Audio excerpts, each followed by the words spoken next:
Right, నిన్న మియాపూర్ స్కూల్లో జరిగిన ఇన్సిడెంట్ ఏదైతే ఉందో నిజంగా అందరినీ కూడా కలిసివేసింది. ముఖ్యంగా అబ్బాయి కావచ్చు, అబ్బాయి చనిపోయిన వెంటనే ఇటు అమ్మాయి కూడా సూసైడ్ చేసుకున్న ఘటన గురించి ఇప్పటికీ ప్రత్యేకంగా చెప్పాల్సిన అవసరం లేదు. అయితే ముఖ్యంగా స్కూల్ మేనేజ్మెంట్ని వాళ్ళందరూ కూడా బ్లేమ్ చేస్తూ ఉన్నారు. అసలు ప్రిన్సిపల్ అన్న వ్యక్తి ఏ విధంగా బిహేవ్ చేయాలి, ఏ విధంగా పిల్లల పట్ల కావచ్చు, లేకపోతే పేరెంట్స్ పట్ల ఏ విధంగా ఉండాలి అనేది మినిమం కామన్ సెన్స్ కూడా లేకుండా ఈరోజు ఆ అమ్మాయి చనిపోవడానికి మెయిన్ రీజన్ స్కూల్ యాజమాన్యమే అని చెప్పి కూడా ఈరోజు ప్రతి ఒక్కరు కూడా ప్రశ్నిస్తున్న పరిస్థితి కనిపిస్తుంది. మరి ఇంత దారుణంగా ఉన్నప్పుడు ఈ రోజు వరకు ఎందుకు ఇలాంటి ఘటనలు బయటకు రాలేదు? ప్రిన్సిపల్ చేస్తున్న వికృత చేష్టల గురించి కూడా ఎందుకు ఈరోజు ఏ ఒక్క పేరెంట్ కూడా బయటకు వచ్చి మాట్లాడట్లేదు అన్న దానిపైన కూడా చాలా సందేహాలు వస్తున్నాయి. దీని గురించి మాట్లాడతాం. అదే స్కూల్లోని గతంలోని ఇన్ఛార్జ్గా వర్క్ చేసిన భవానీ దుర్గా గారు మనతో పాటు ఉన్నారు. ఆవిడతో మాట్లాడదాం. అసలు మేనేజ్మెంట్ ఆవిడ ఉన్నప్పుడు ఏ విధంగా ఉంది, ఇప్పుడు ప్రజెంట్ పరిస్థితులు చూస్తున్నప్పుడు దీన్ని మనం ఎలా తీసుకోవాలి, అసలు ఎందుకు స్కూల్ మేనేజ్మెంట్ ముఖ్యంగా ఇలాంటి కార్పొరేట్ స్కూల్స్లోని ఎందుకు ఇంత స్ట్రిక్ట్ రూల్స్ కావచ్చు, ఎందుకు ఈ విధంగా ఉంది అన్న విషయాలు తెలుసుకుందాం. మేడం, మీరున్నప్పటికీ ఇప్పటికి ప్రజెంట్ నిన్న సిచ్యువేషన్ మీరు చూసే ఉంటారు. అసలు నిజంగా ఓకే, ఫోన్ అనేది అక్కడి వరకు బాగుంది, పేరెంట్స్ టీచర్స్ అందరు చూశారు, ప్రిన్సిపల్కి వాళ్ళిద్దరిని కూడా హ్యాండ్ ఓవర్ చేశారు, ప్రిన్సిపల్ పేరెంట్స్ని పిలిపించారు, అక్కడి వరకు వెల్ అండ్ గుడ్. బట్ తర్వాత కూడా ఆ అమ్మాయిని స్కూల్లోకి రావాలన్నా లేకపోతే ఎగ్జామ్స్ రాయాలన్నా కూడా చనిపోయిన అబ్బాయి వాళ్ళ ఇంటికి వెళ్ళి లెటర్ తీసుకురావడం అన్నది అసలు నిజంగా ఈ విధంగా ప్రవర్తించిన దానిపైన ఏమంటారు ప్రిన్సిపల్ గురించి? కమింగ్ టు పాయింట్, నేను చెప్పాలనుకుంది ఏంటండి, మా టైంలో ఉన్నప్పుడు పొజిషన్స్కి ఇప్పటికి చాలా మారిపోయింది. స్కూల్ వాతావరణం కానీ, ప్రిన్సిపల్స్ కానీ అండ్ మేనేజ్మెంట్ కానీ, టీచర్స్ కానీ.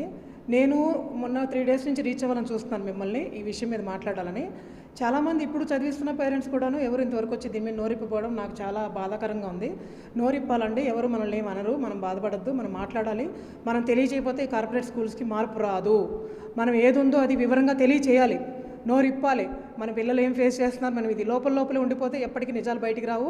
ఇలాగే ఎన్నైనా మనం చూడాల్సి వస్తుంది. ఈ కార్పొరేట్ స్కూళ్ళు మారాలి అంటే కంపల్సరీగా మనం నోరిప్పి ప్రతి పేరెంట్స్ ఈరోజు ఫేస్ చేస్తుంది. నేను కూడా ఒక పేరెంట్గా అక్కడ మా పిల్లల్ని జాయిన్ చేసి నేను వేసింది.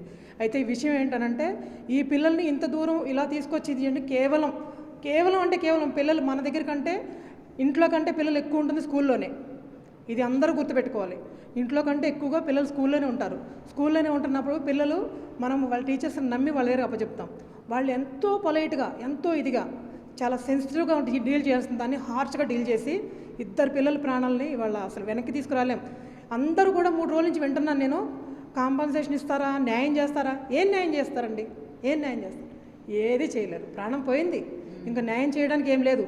బట్ ఇలాంటి రిపీట్ కాకుండా ఉండాలంటే నేను బయటకు వచ్చిన రీజన్ ఒకటేనండి. అన్ని కార్పొరేట్ స్కూల్లో పేరెంట్స్ టు మేనేజ్మెంట్కి కనెక్షన్ ఉండడానికి కోసం ఒకటి మెయిన్ థింగ్ నేనున్నప్పుడే పెడదాం అనుకున్నా ఇన్ఛార్జ్గా, సజెషన్ బాక్స్ అనేది ఉండాలి.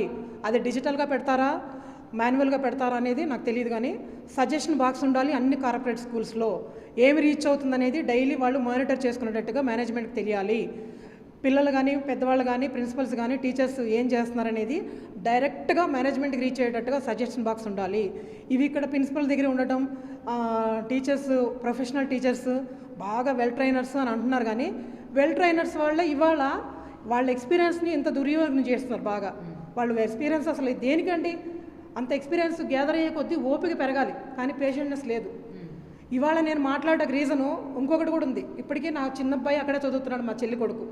వాడిని కూడా రీసెంట్గా వన్ ఆఫ్ ద టీచర్, నేను ఇంకా పేర్లు మీకు తర్వాత రాసిస్తాను, వన్ ఆఫ్ ద టీచరు చాలా వ్యంగ్యంగా, అసహ్యంగా, అసలు చెప్పాలంటే చాలా అబ్యూజింగ్ వర్డ్స్,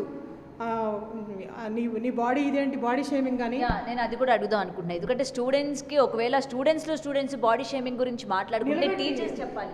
ఒక పక్కకి కార్నర్లో నిలబెట్టి డూ యూ లైక్ మోక్ష, నా కొడుకు పేరు ఇవాళ చెప్పద్దు, డూ యూ లైక్ మోక్ష అని గర్ల్స్ అడిగినటువంటి 8th క్లాస్.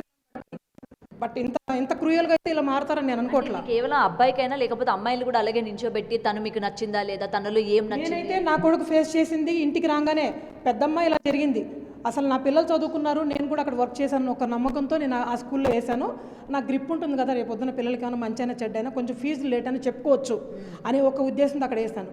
వేస్తే ఇవాళ రోజు పిల్లలు వచ్చి నాకు ఇంటికి రాగానే మా పిల్లడు సరిగ్గా చదవడు నాకు తెలుసు, మా అబ్బాయి ఏమి ఎక్సలెంట్ స్టూడెంట్ అని నేను చెప్పను. ఇప్పుడు అందరూ ఎక్సలెంట్ స్టూడెంట్స్ని నువ్వు ట్రైనింగ్ చేస్తే ఇలా జీరో నాలెడ్జ్ పర్సన్స్కి చెప్పడానికి టీచర్స్ ఎప్పుడు చదివిస్తారు? అలాంటి వాళ్ళు కూడా నువ్వు ట్రైనప్ చేయాలి కదా, టీచర్ వృత్తి అందుకే ఉంది. అయితే మా బాబు నుంచోబెట్టి పక్కకి ఇలా అడగటం, రోజు నువ్వు స్నానం చేస్తావా, నువ్వు నీ దగ్గర బ్యాడ్ స్మెల్ వచ్చింది, నీకు మార్కులు రావు, నీకు ఎవరన్నా హోంవర్క్ బుక్స్ ఇస్తారా లేదా అడుగు. అదంతా ఏంటంటే 10 మంది పిల్లల ముందు నుంచోబెట్టి ఆ పిల్లోని చాలా మానసికంగా క్షోభ గురి చేస్తున్నాడు. ఇవాళ ఇదంతా జరిగాక బాబు స్కూల్కి వెళ్ళాలంటే చాలా భయపడుతున్నాడు. ఇప్పుడు ఫర్దర్గా అక్కడ కంటిన్యూ చేయాలో లేదో మాకు అర్థం కావట్లేదు బాబుది ఇన్సిడెంట్ చూశాక. ఎందుకంటే సేమ్ ప్లేస్లో వాళ్ళ అక్క హాసిని ఇదే సిచ్యువేషన్లో సూసైడ్ పొజిషన్కి వెళ్తే మేము కాపాడుకున్నాం పిల్లని. మేము చాలా ట్రైన్ చేసాం. ఎందుకంటే నేనున్నాను కాబట్టి హాసినిని నేను యాజ్ ఏ ఫ్యామిలీ మాది చాలా పెద్దది, మోరల్ సపోర్ట్ ఇచ్చి పాపను మేము సేవ్ చేసుకున్నాం. పాపనికి అట్లాంటిది కానీ మా పిల్లలందరికీ మేము చాలా డేర్గా ఇస్తాం. చక్కగా మాట్లాడావు, చక్కగా చేసావమ్మని ఏ విషయాన్ని మేము చెప్తాం. ఇన్ఫ్యాక్ట్ ఏదైనా భయంకరమైన తప్పే చేసేయండి, ఏం పర్లేదు, చచ్చిపోవాల్సిన అవసరం దానికి చచ్చిపోవాల్సిన అవసరం లేదండి. ఒకవేళ పిల్లలు నేరాలు జరగకూడదు ఏమైనా జరిగిపోయానన్నా కూడాను మన పిల్లల్ని సేవ్ చేసుకోవాలి. ప్రాణాలు పోతే రావు కదండి, తప్పు అయితే సరిదిద్దుకోవచ్చు, ప్రాణాలు పోతే రావు. అందుకు మేము అవన్నీ సరి చేసుకుని, యాక్చువల్గా నాకైతే అంత నాలెడ్జ్ లేదు కానీ నన్ను కూడా నా వెనకాల ఇవన్నీ చెప్పడానికి నేర్పించడానికి ఇదే సెయింట్ మార్టిన్ స్కూల్లో నేను కూడా చాలా నేర్చుకున్నాను. మా హయాంలో ఉన్న ప్రిన్సిపల్స్ కానీ ఆ టీచర్స్ కానీ వేరే, కానీ ఆ టీచర్స్ ఇవాళ ఇలాగే కంటిన్యూషన్ ఉండి ఇవాళ ఈ పిల్లలు చావుకు కారణం ఎవరంటే నాకు చెప్పడానికి చాలా బాధగా ఉందండి. వాళ్ళ ఎక్స్పీరియన్స్ని చాలా దుర్వినియోగం చేసుకున్నారు. ఈ టీచర్స్ ఫర్దర్గా ఎక్కడ టీచర్స్గా ఇవాళ నేను చెప్తున్న జడ్జిమెంట్ ఏంటి అని అంటే, నేను జడ్జిమెంట్ ఇవ్వడానికి అర్హత అయినా కాదా నాకు తెలియదు కానీ, బట్ ఈ టీచర్స్ ఎక్కడ ఇంకా వర్కింగ్ చెయ్యొద్దు. ఎందుకంటే వీళ్ళకి ప్రతి ఒక్కరికి మనం డీబార్ చేస్తామండి. మన పిల్లలకి ఏమన్నా తప్పు చేస్తే డీబార్ చేస్తాం. టీచర్స్కి ఉండాలిగా, 5 టీచర్స్ కూడా ఉండాలి. టీచర్స్ ఇంకెక్కడ వర్కింగ్ చేయొద్దు. ఇప్పుడు అదే స్కూల్లోనే ఇన్సిడెంట్ జరిగింది, ఇంతకు ముందు కూడా ఇలాంటివి చాలా వరకు చోటు చేసుకునే అని చెప్తున్నారు. మరి పేరెంట్స్ ఎందుకని ఇంకా కామ్గా ఉంటున్నారు? ఎందుకు ఎవరు కూడా బయటకు వచ్చి వాళ్ళ వాయిస్ రైజ్ లోపల ఏం జరుగుతుందంటే ప్రిన్సిపల్ రూమ్ పిలుస్తారు, ప్రిన్సిపల్ ఏం మాట్లాడదు. మీరు అంటున్నారు పాపం ప్రిన్సిపల్ ఏంటో చేసిందని, ఆవిడేం మాట్లాడదు. ఆవిడ ఇలా ఉంటారు స్తబ్దంగా, రబ్బర్ స్టాంపు. మిగతాదంతా పైన వ్యక్తులంతా నడిపిస్తారు. ప్రిన్సిపల్ ఏం మాట్లాడదు. మా జమానాలో ఉన్న ప్రిన్సిపల్స్ రెబల్స్, గంటా బదాయిని చెప్తున్నా. సెయింట్ మార్టిన్ ప్రిన్సిపల్ గారు వినండి, మా జమానాలో ఉన్న ప్రిన్సిపల్ రెబల్స్. వాళ్ళు ఉన్నప్పుడు ఆ పరిస్థితి వేరే ఉండే. పిల్లల్ని అక్కుని చేసుకుని తల్లిలా కాపాడింది. తప్పు చేసినా ఒప్పు చేసినా ఎలా ఉన్నా మా జమానాలో ఉన్న ప్రిన్సిపల్స్ బాగా, ఇవాళ నేను చాలా ప్రౌడ్గా చెప్తున్నాను. నన్ను ఈ పరిస్థితుల్లో నేను ఇక్కడ నుంచి మాట్లాడడానికి కూడా ఆ ప్రిన్సిపలే కారణము. నన్ను అంత ఇదిగాను మమ్మల్ని అందరినీ కూడా, మేము తప్పు చేసినా ఎవరు తప్పు చేసినా కూడాను కౌగులిచ్చుకుని ఒక తల్లిలా కాపాడి అందరినీ ఇదిగా పెట్టుకుని మమ్మల్ని చాలా ఇది మా మోటివేషన్కి కానీ మా దీనికి కానీ ఆవిడే రీజన్. ఆ ప్రిన్సిపల్స్ ఇప్పుడు లేరు ఎక్కడ కూడా. నేను ఇవాళ చాలా హ్యాపీగా ఫీల్ అవుతున్నా ఆ మేడం గురించి నేను చెప్పాలంటే. కాకపోతే నేను ఇప్పుడు పేర్లు ఈ సందర్భంగా రివీల్ చేయదలుచుకోలేదు. బట్ ఎనీవే మేడం, మీరు మాత్రం నేను ఈ మొహంగా తెలియజేయాల్సింది, టీచర్స్ ఏం చెప్తున్నారో వినడం కాదండి, పిల్లలు ఏం చెప్తున్నారో కూడా వినాలి. పిల్లలకి మనం అవకాశం మాట్లాడటానికి ఇవ్వాలి. పిల్లలకు అవకాశం ఎవరు ఇవ్వటం లేదు. అన్నిటిని మించి పేరెంట్స్కి, స్కూల్కి, మేనేజ్మెంట్కి మధ్యలో ఒక సజెషన్ ఏర్పడాలి. డైలీ ఏం జరుగుతుందో మేనేజ్మెంట్ మానిటర్ చేసుకోవాలి, చేసుకుంటే ఇది జరగదు. అండ్ ఇంకొకటి మేడం, ఇక్కడ మొబైల్ ఫోన్ తీసుకొచ్చి వాళ్ళిద్దరూ చాట్ చేసుకుంటూ టీచర్ పట్టుకున్నారు అన్నారు కదా, మరి మొబైల్ ఫోన్ తీసుకొచ్చి వాళ్ళు తీసుకొని ఓపెన్ చేసి చాట్ చేసుకునేంత వరకు మేనేజ్మెంట్ ఏం చేస్తుంది? మీ క్వశ్చన్ చెప్పిన మొబైల్ ఫోన్లు కరోనా టైం నుంచి ఇప్పటి వరకు అన్ని అది ఏమంటూ అలవాటు అయిపోయిందో, మొబైల్ ఫోన్లోనే వర్క్స్ వచ్చేస్తున్నాయి, మొబైల్ ఫోన్లోనే అన్నీ ఇది ఇచ్చేస్తున్నారు. దానివల్ల పిల్లలకి మొబైల్ ఇవ్వక తప్పట్లేదు, నెట్ ఇవ్వక తప్పట్లేదు. దీంట్లో మొబైల్ ఫోన్లో ఏదో జరిగిపోయింది, చాలామంది తప్పుగా రాస్తున్నారండి. ఇన్స్టాగ్రామ్ ప్రాణం తీసింది, తప్పు. ఇన్స్టాగ్రామ్ ప్రాణం తీయలేదండి, పిల్లలందరినీ మనమే చంపేశాం. పిల్లలందరినీ మనమే చంపేసింది మన సమాజమే. నేను చెప్తున్నా 100% ఇన్స్టాగ్రామ్ కాదు చంపింది. పిల్లలందరికీ మ్యాక్సిమం చెప్తున్నా కదా, ఆ యొక్క పిల్లలు మరణించడానికి కారణం వాళ్ళకి ధైర్యం లేక, వాళ్ళని సమాజం ఈ రకంగా చూస్తుందని వాళ్ళని ఆ గిల్ట్ ఫీలింగ్ తీసుకొచ్చేసారు అంతా కలిసి. ఏంటండి, ఆడపిల్లలు వెళ్ళి మగపిల్లడి ఇంటికి వెళ్ళి క్షమాపణ చెప్పండి. ఆయన ఒరిస్సా ఆయన, ఇక్కడ ఆయన కాదు. నేను మొత్తం ఎంక్వైరీ చేసి తెలుసుకున్నాను.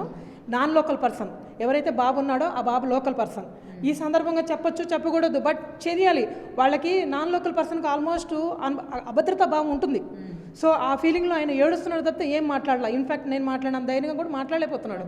వై బికాస్ తండ్రి అయిపోయాడు, ఇంకా వాళ్ళు కుదించిపోయారు మొత్తం. బట్ ఒక్కటండి, సజెషన్స్ కంపల్సరీ తీసుకోవాలి మేనేజ్మెంట్ వాళ్ళు. ఈ ప్రిన్సిపల్ది అయితే 100కి 200% టీచర్స్ చెప్పింది వినడం తప్పు. హయ్యర్ సెక్షన్ టీచర్స్ చాలా మారిపోవాలి, చాలా చేంజెస్ రావాలి. వీళ్ళకి కూడా వారానికి ఒక సబ్జెక్ట్ కౌన్సిలింగ్ పెట్టాలి, పిల్లలతో ఎలా బిహేవ్ చేయాలనేది. ప్రతి కార్పొరేట్ స్కూల్లో కంపల్సరీగా వీళ్ళకి ఒక సబ్జెక్టు, హయ్యర్ సెక్షన్ స్టూడెంట్స్కి ఒక సబ్జెక్టు చెప్పాలి, పిల్లలతో ఎలా బిహేవ్ చేయాలనేది. Motivation classes need for senior టీచర్స్కి. ఎందుకంటున్నానంటే వాళ్ళు సీనియర్స్ అయిపోయారు కాబట్టి వాళ్ళకి పేషెంట్నెస్ ఉండటం లేదు. సీనియర్స్ అయిపోయారు, చూసి చూసి చూసి విసిగిపోయి పిల్లలతో చాలా క్రూయల్గా మాట్లాడుతున్నారు. వాళ్ళతో అలా మాట్లాడకూడదని చెప్పి ప్రతి వారం కౌన్సిలింగ్ సెషన్ వాళ్ళకి ఒకటి పెట్టాలి. అందులో ఈ సెయింట్ మార్టిన్ స్కూల్లో ఇప్పుడు ఏదైతే జరిగిందో హైయర్ సెక్షన్ స్టూడెంట్స్ జరిగిందో ఆ టీచర్స్కి ఎవరైతే ఉన్నారో వాళ్ళ మీద అనర్హత వేటు వేయాల్సిందే. వాళ్ళు ఎక్కడ పని చేసుకోవద్దు, ఇదే న్యాయం. వాళ్ళు ఎక్కడ పని చచ్చిపోయిన పిల్లల్ని ఎలాగో తీసుకురాలి. ఇంకా భవిష్యత్తులో ఏ పిల్లలు చావకూడదంటే ఈ టీచర్లు ఎక్కడ వర్క్ చేయకూడదు. ఇలాంటి క్రిమినల్స్ ముందుకు వెళ్ళొద్దు. ఇలాంటి క్రిమినల్స్ ముందుకు వెళ్తే ఇంకా చాలామంది పిల్లలు చావులు మనం ఇలాగే చూడాల్సి వస్తుంది.